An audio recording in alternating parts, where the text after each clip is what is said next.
Shabbat Shalom, everyone.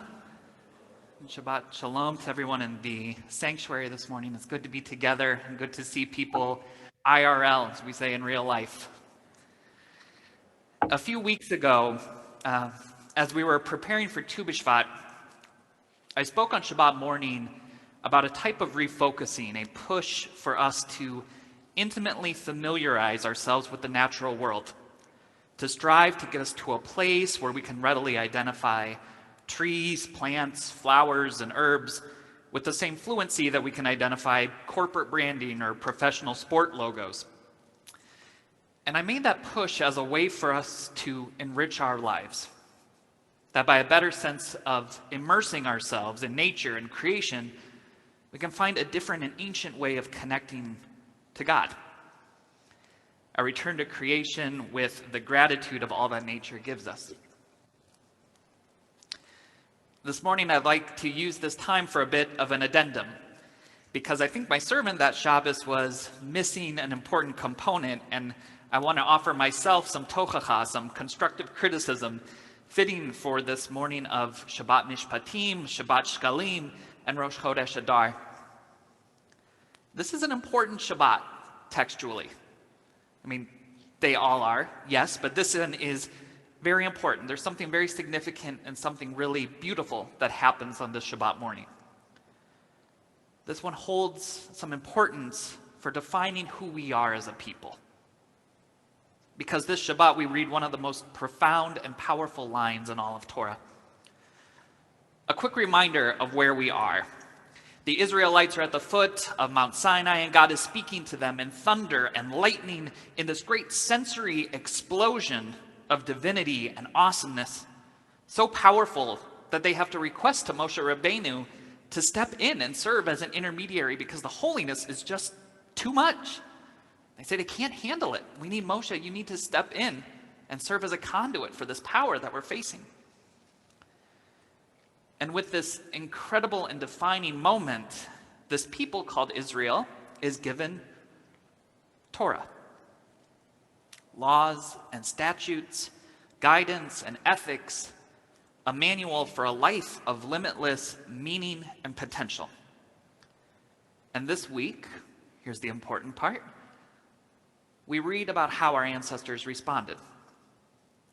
And they responded with two words. Naseh v'nishma. We will do, and we will hear. There are countless commentaries about these two words, mainly focusing on the fact that naseh comes first, that action precedes understanding. That the Israelites first say, we will do, and it kind of continues in this idea of also, we're going to do even though we're not entirely sure what it means for us to do.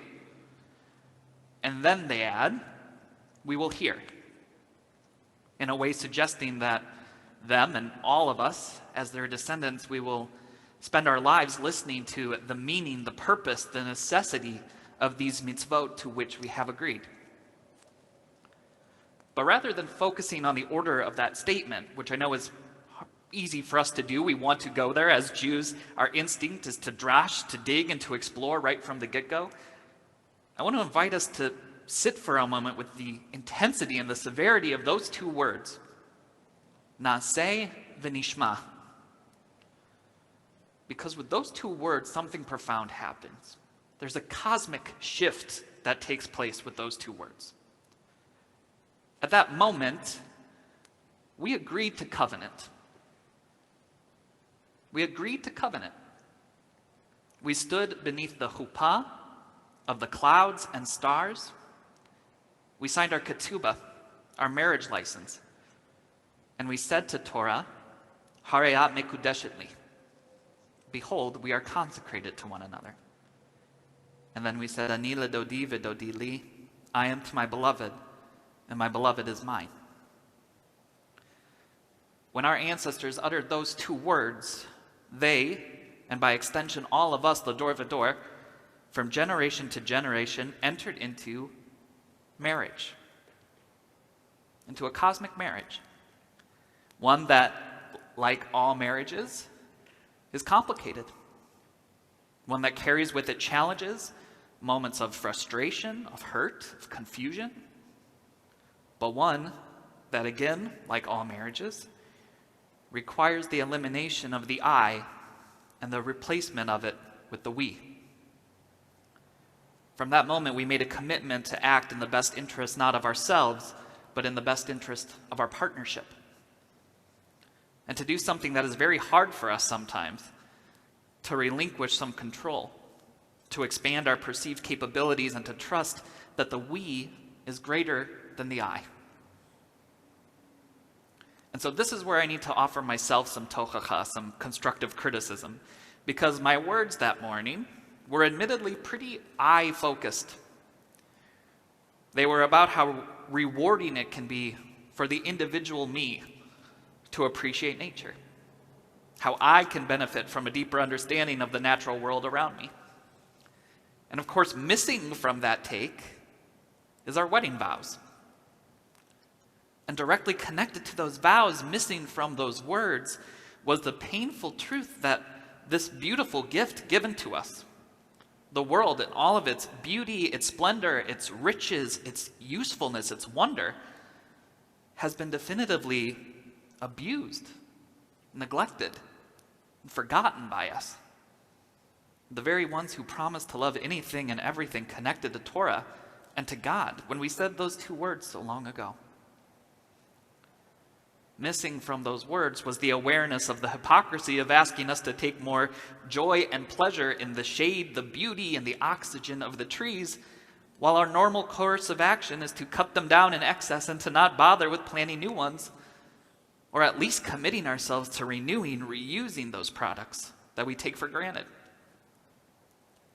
Missing from those words was the acknowledgement that our world is changing because of us, that our laissez-faire attitude to the natural environment and its resources is creating undrinkable water, unlivable conditions, the increase of natural disasters, and the extinction of, on average, 150 species a day.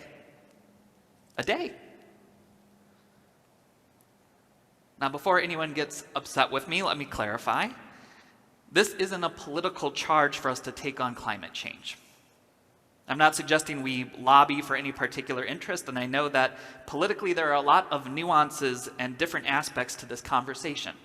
That's not what I'm interested in talking about this morning. What I'm focused on, and what I'm arguing all of us should be focused on, is our theological responsibility, is our responsibility to the covenant we made when we said, Na'aseh v'nishma. Because no matter how we as individuals might feel about the scientific and political arguments, we should all be able to agree that theologically, covenantally, we haven't been living up to our vows. But, there's always a but. But we also know that as Jews, we don't believe that faults, that errors, that missteps are final. In fact, we believe the exact opposite. We believe in tshuva, which translates not to amends or atonement, but quite literally to return, that we can go back, that we can take a different path, and that we can always be better in this divine marriage of ours. And right now, we have to do that incredibly difficult thing that marriage requires of us. And we have to swallow our pride and admit that when it comes to this part of our vows, we've been a pretty lousy partner. That we've taken this chelek, this chunk, this giant piece that is so integral to who our beloved is, and we've overlooked it at best and abused it at worst. But again, in that magical and forgiving way that our tradition works, God hasn't given up on us. Our Torah isn't preparing a get for us.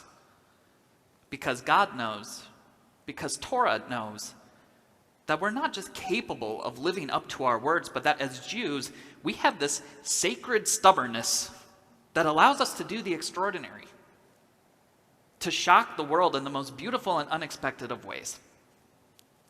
Because though we make mistakes, we are, after all, people. The one thing that we know is unshakable is our commitment and love for who we are, for our tradition, and who we have survived for thousands of years to be people of Torah, to be people of the covenant, to be chosen and to choose in return, even when it can cost us our lives. That's who we are. That's the kind of love that we have. That's the marriage that we cherish. And that's the kind of partner we are. And that's why we owe it to our long and beautiful relationship to re-up on our vows today and to recommit ourselves, especially to this aspect of our ketubah where we could use some improvement. This morning, this Shabbat of Mishpatim, of Shekalim, and of Rosh Chodesh, we first and foremost take a deep breath and say, thank you.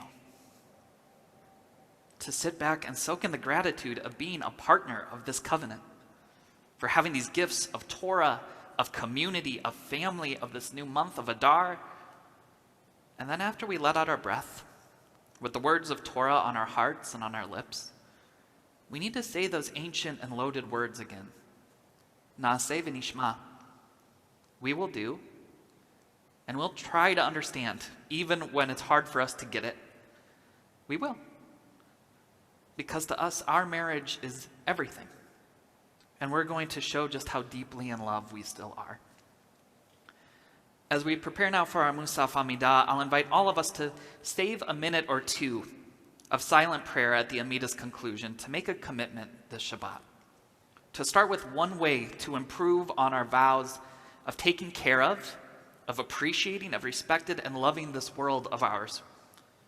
And if anyone is interested in joining together for a concerted Shaarey Zedek response to our world's needs, please send me a message after Shabbat so we can work together with our friends over at Hazon who are launching an amazing project called Brit Hazon. And together we can make a tangible and organized plan for living up to our words of Torah. We have so much love to give. And we have a world so deserving of that love. So let's focus our hearts now on that love of ours